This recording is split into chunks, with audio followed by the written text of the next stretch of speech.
Appeals to government not to impose stricter restrictions ahead of the festive season are growing louder.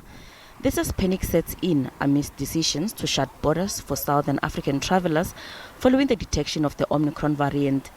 Businesses across various sectors have come together to lobby government to respond to the rise in infections in a way that will not further limit economic activity and lead to more job losses.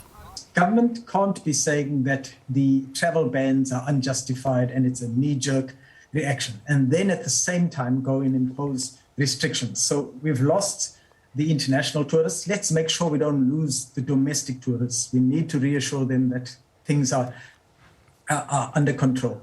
The fact of the matter is wine tourism in our region, in the Western Cape, is an integral part of this. So if we're encouraging other governments to say, don't ban travel restrictions, we can't then go and shut down wine tourism in this sector, because that is sending mixed messages to the world.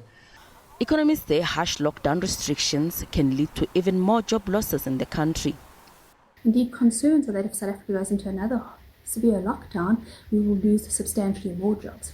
In fact, repeating last year's extremely severe lockdown levels 5 and 4 would obviously be a huge mistake for South Africa in any event.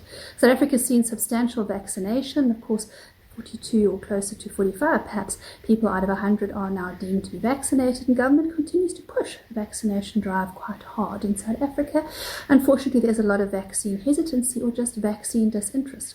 But nevertheless, with potentially the fourth wave emerging in South Africa now in November, and of course likely to build momentum through December and January if indeed it does occur, there is obviously great concern. South Africa will see further lockdown restrictions. Even level 3 restrictions result in very substantial job losses.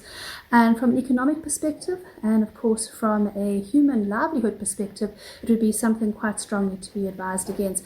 But of course we don't actually know. Stats SA data coming out this week is expected to show the country's unemployment rate at a new all-time high of 35%. Expect a slightly higher number of around 35%. Key job losses were likely in the wholesale and retail trade sectors, and that would be a direct result of the July unrest. It is reported that about 150,000 jobs were lost in KwaZulu-Natal and Gauteng, particularly in the wholesale and retail trade sectors. Reserve Bank data out this week is expected to show that demand for credit from the corporate sector remains depressed. This as a result of the continued weak business confidence levels.